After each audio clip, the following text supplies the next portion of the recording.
So this is the completed junk journal. So let's flip through it.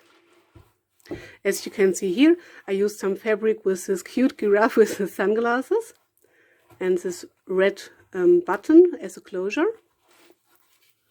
This is the spine. I was able to fit 4 signatures into here. These are the charms. I love to use buttons and this painted wooden beads, acrylic beads,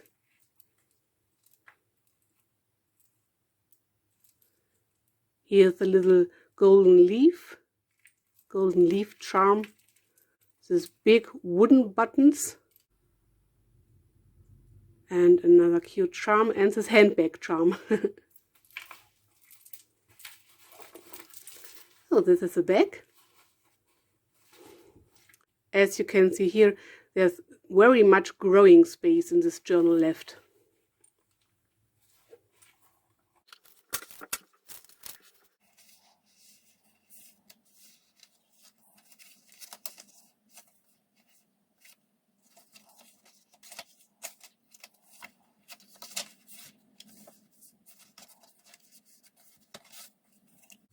Self-made journaling tags.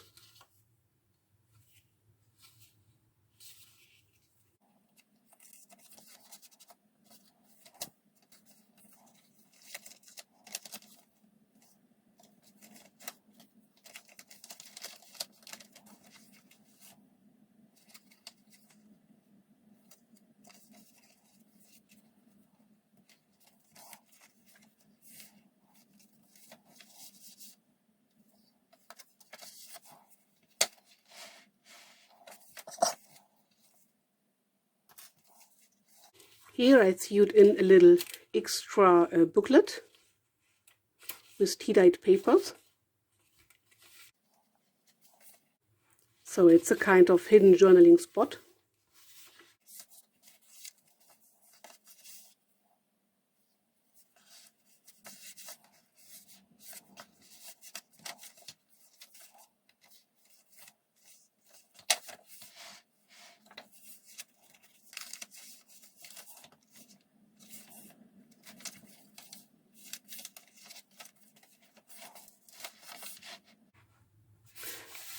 This can be used for photos.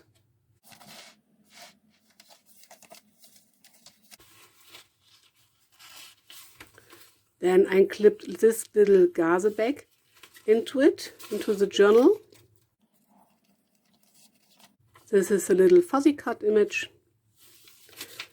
And these are leftovers from a card I cut out, and I thought this could work very cool as edges for a page, so as decoration for a page. So I kept them.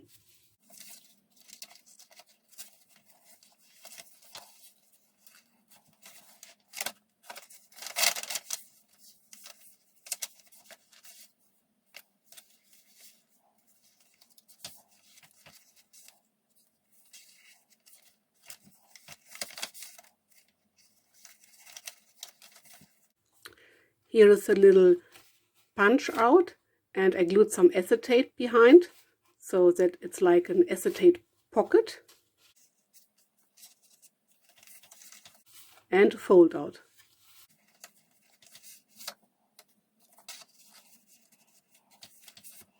This would be cool for some photos again, or maybe for text.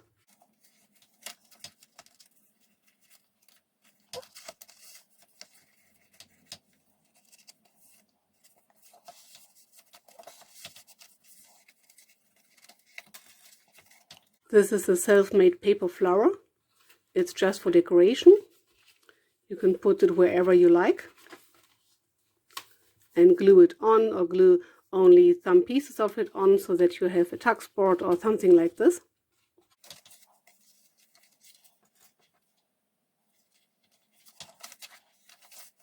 So this journal has a few pockets and tuck spots and much of growing space, and very much space to write in.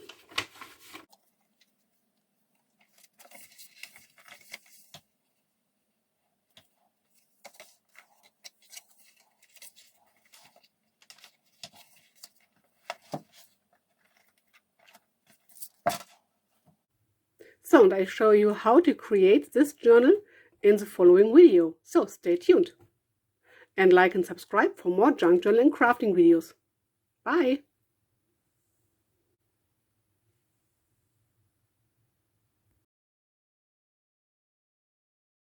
So, because my junk journal is filled up, and I have a flip through video through this junk journal down below in the info box, and a video of how I created this journal down below in the info box as well. But this is filled up. I can put nothing more into it. There fits nothing more into this journal. It's my first only junk journal. So this is why I will create a new one with you together in this video. So I will use this, or maybe this, which is the same but a bit wider. I think I will go with the wider one. And I want to use this fabric. This is an old trouser. It's not intact. I have it for my mom. And I have the same trousers in another color. It's a light green. It does not show very good through the video. And I will use this. So this is an old bag with these cute giraffes with the sunglasses on them, but it's broken. Like the trousers, you cannot use it anymore. But I will use the fabric, and I will use these fabrics and give them another life as a junk journal. So stay tuned.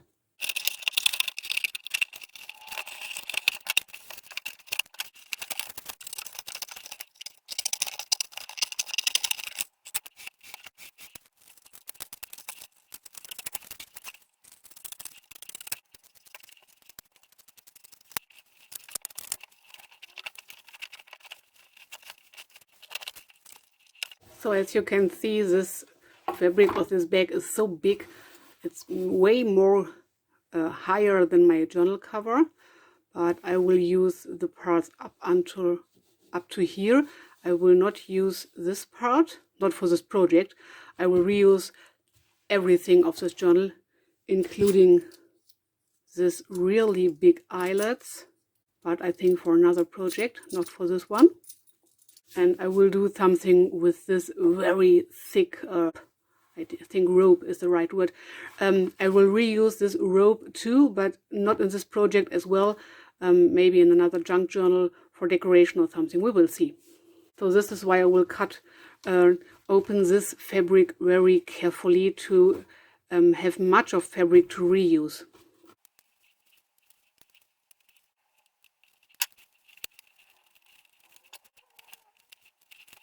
So fabric 1 is ready, and it's so big I cannot fit it into the screen. So this was the upside, the top side, sorry. I love this eyelets, but I don't think that I can reuse them, but because of course you can look through them and poke through them, and I don't know. Maybe I can reuse them in this project. We will see. As you can see here, this is the bottom of the bag. Here is a little bit of dirt, and it's here you can see it much more better. And I washed the bag before I reused the fabric, but it's very hard used. My mom loved it so much, and I love it too, but it's not intact anymore. So it gives it gets a new life. So I hope that this fabric will be thick enough to cover this up. It's very bright red with this big letters and so on. So I hope this will go well. If not, you can put some gesso onto it just to mute it a bit, not to cover it, but to mute it. You can use acrylic paint to mute it, to cover it completely, or you can use just white printer paper or what you have at hand to cover this up before you put your fabric on, so that nothing can shine through.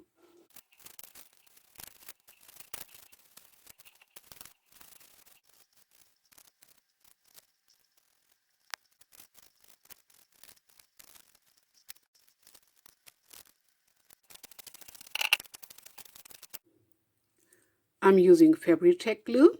So this glue fabric to fabric, paper to paper, and paper to fabric.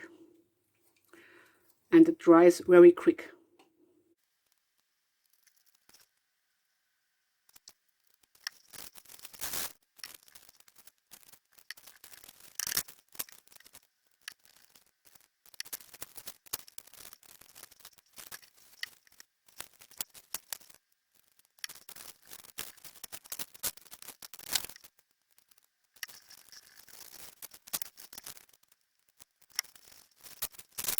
So for the back cover I want to use this old jeans. I just have to cut it to size.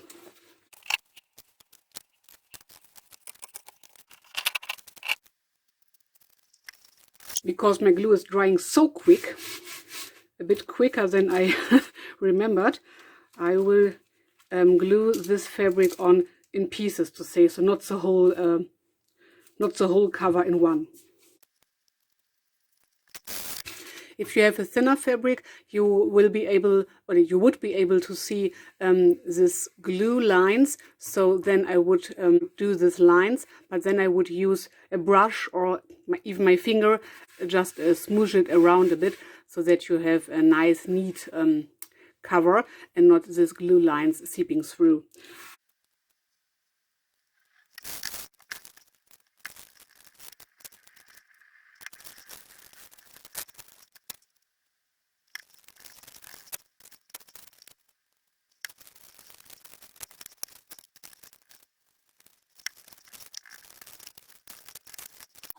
So this is our cover so far. Front side, spine, which will be decorated, of course, and the back side.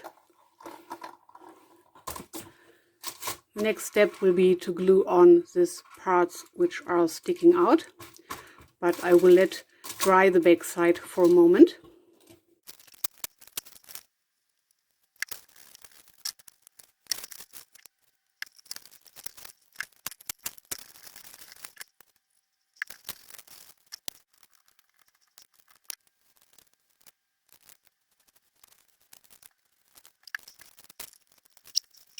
Press this down very good as well.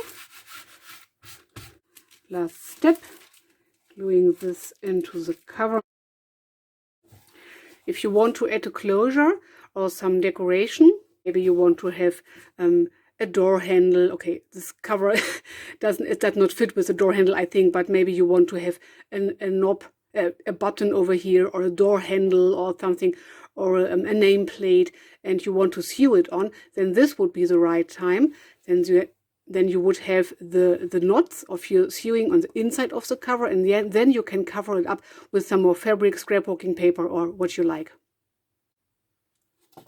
So this is also the time to include a closure. I could use this Tim Holtz hitch fasteners. I like them very much.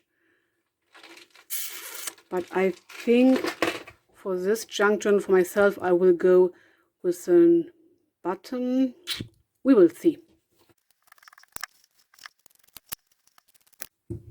And keep this for other projects. So not for a junk journal for covering something, but maybe for some journaling cards or for some fabric clusters or something, so I don't throw it away. So now I have to cut these fabrics to size. You could glue them in and then cut around. It's totally okay. And I have this pinking shears. I think I will use this. So it's not necessary to cut very straight here, because I will cover this up with this rounded shape fabric.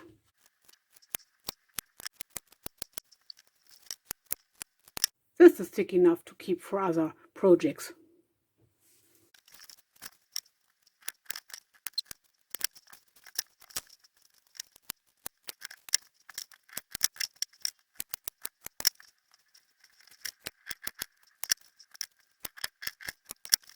So now for the closure. I have some buttons. Now I will choose which button will fit the best for this cover.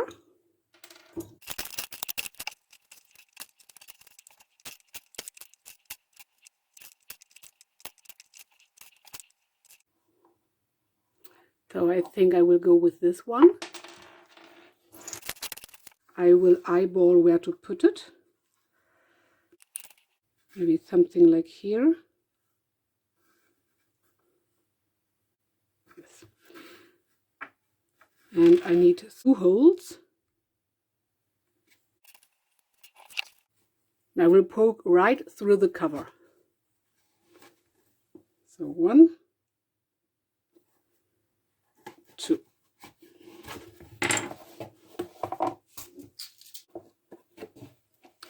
So I want my knot to be on the inside of the cover so that I can cover it up. So I begin on the inside.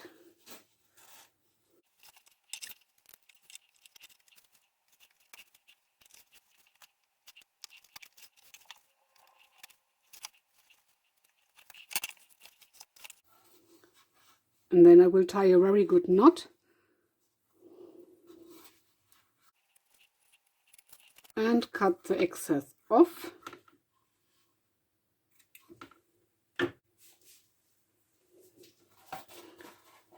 So that's it. I arranged the button to be on this place, not in the very middle because of the look of it, but it will hold, I think. So for the closure, for the elastic band, I will go with this rainbow colored elastic band.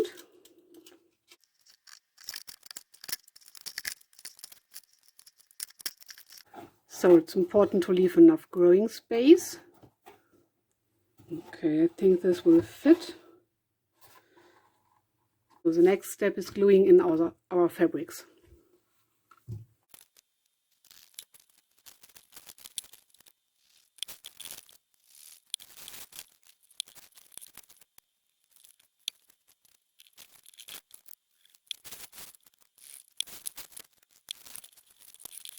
So, and I decided to glue in this fabric and then cut off the excess on the top and the bottom. So I will begin in the middle.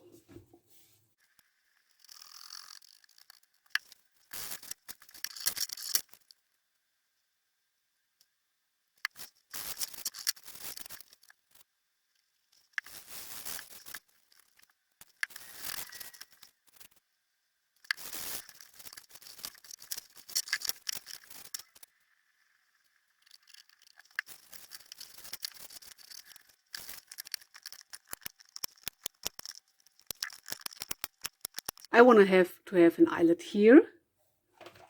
So something like this, only in this big one, but in silver. So I will have to punch a hole. Of course you can measure it or you can eyeball it. I will just eyeball it.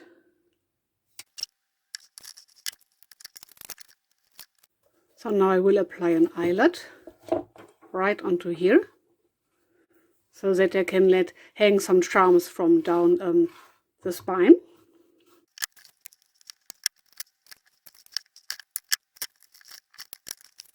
So now our cover is ready for binding in our signatures.